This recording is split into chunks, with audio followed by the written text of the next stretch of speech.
So I got to do something pretty cool. I got to ride on this private jet, a Ziegler jet, down to the Caterpillar Forestry plant where they build their forestry machines down in LaGrange, Georgia.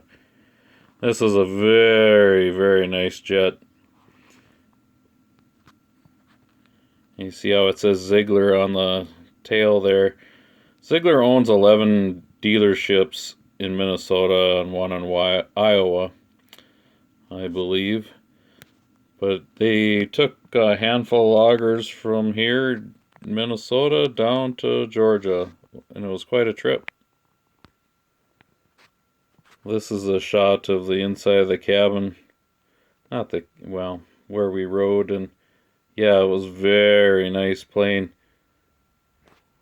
Very nice. Not a lot of seating, only room for 8 people in the passenger area there. Here we have one of the pilots talking to us, and there was actually 2 of them. They were brothers from Minneapolis, and they could have passed as twins, but they had the typical pilot look, the crew cut, strong jaw, whatever. It was kind of funny, but they were super nice guys. And there's Willie down on the right. He's an owner of Ziegler. I think I don't know, he must have been a son or is a son, and he's part owner in her now, I think. We were all taking pictures and having a good time. So here we are leaving the Grand Rapids Airport, and I'm videotaping out the window, and it's raining. And like I said, it's kind of a small airport for this plane. And so they really took off in a hurry. And just like that, we were in the fog. So they had a display inside the cabin that I thought was really cool. It kind of kept scrolling through different things, but so I tried to take some pictures of some different screens, and I thought, almost 550 miles an hour airspeed, and 921 miles to our destination from this point. But this is another screen, the ground speed, and we were flying at 41,000 feet, but I thought it was pretty cool that it was 70 below up there. So I just took a couple pictures. I don't fly a lot, so I thought this was all pretty cool.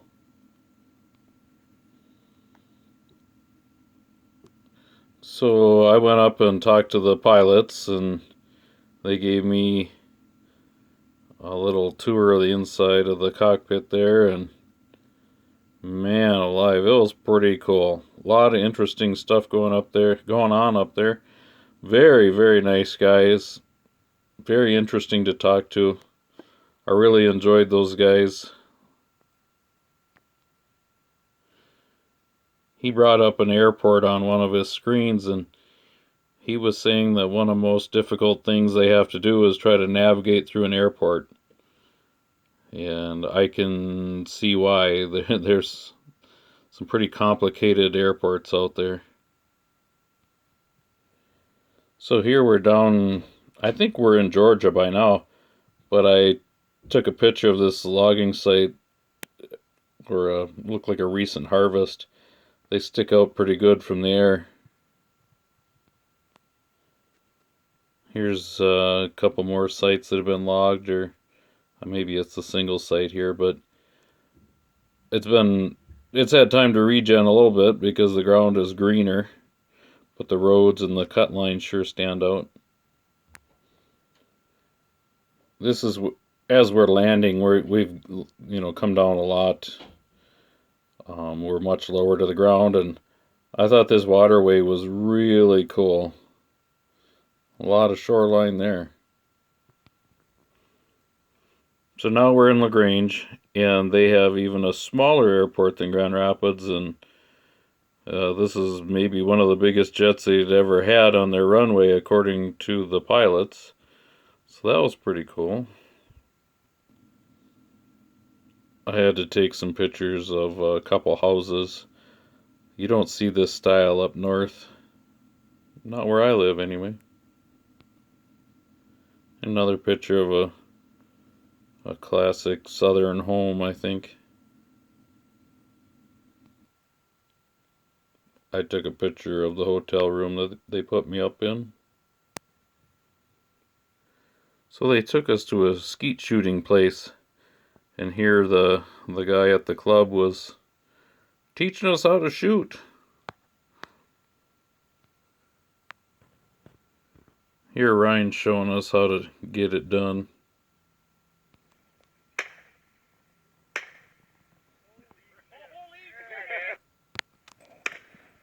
Andy was pretty good at this. I didn't think he was used to shooting stuff in the daylight.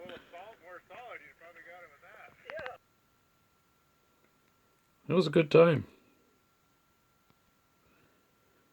They fed us supper in this kind of a little hunting cabin where this lady made us homemade fried chicken, southern fried chicken, and in the southern dishes. It's pretty good. I took this picture after supper. I thought it looked almost like a picture, so I took a picture of it. It's very pretty. So the next day they bring us to the cat factory. And here's a picture of it from the outside. And of course they would not let me take videos or pictures inside the factory. But I took this picture inside the classroom. We had to go through a little seminar, and it was very interesting. I'm not sure I was supposed to even take this picture, but I did. And I took this picture outside. I didn't think this would bother anybody, but we had to wear all our hard hats and safety vests and everything as we toured the factory. And here's their 555. They were just unveiling it. Obviously this video is from 2 years ago, or these pictures are. And they were really bragging up this 555, and boy, it was big, very big. Well, here's a picture of the parking lot outside the factory. I realized I hadn't taken very many pictures, so I was trying to take some. You can see some equipment off in the distance there. And here we are leaving the Caterpillar factory. They had a skidder parked next to the sign. And here's Ryan back on the plane. He's a salesman. He was trying to sell equipment while he was sitting on the toilet. I think he literally was sitting on the toilet, but it was made for a person to ride there. But thanks, Ryan, for inviting me along on this trip. Appreciate it. It was a lot of fun. So here's a picture as we're taxiing away. Those are the two Suburbans we rode around in. That's a little blurry, but I don't know if you can see that, but it said outside air temperature was 92 below Fahrenheit. I kept trying to get a picture of it, and I finally got a picture of it. I thought that was amazing how cold it was at that altitude. Here we are flying back, and we're almost back to Grand Rapids, but I believe this is the Mississippi River. I thought it was so cool how crooked it was, how it winds around like a big snake. Very interesting. Well, it was a very cool trip. I thought I'd try to throw together a quick little video of it before I lost all my pictures and videos. I wish I was better at taking videos back then. I'm still not great, but I'm better about it. But I thought it was a very, very cool experience to ride in a plane like that. We did take bets on what the plane cost, And I thought I guessed pretty high, but I wasn't even close, and I don't know that it's my place to say what it cost, but I was shocked at what a little jet like that costs. Anyway, thanks for watching. Have a great day.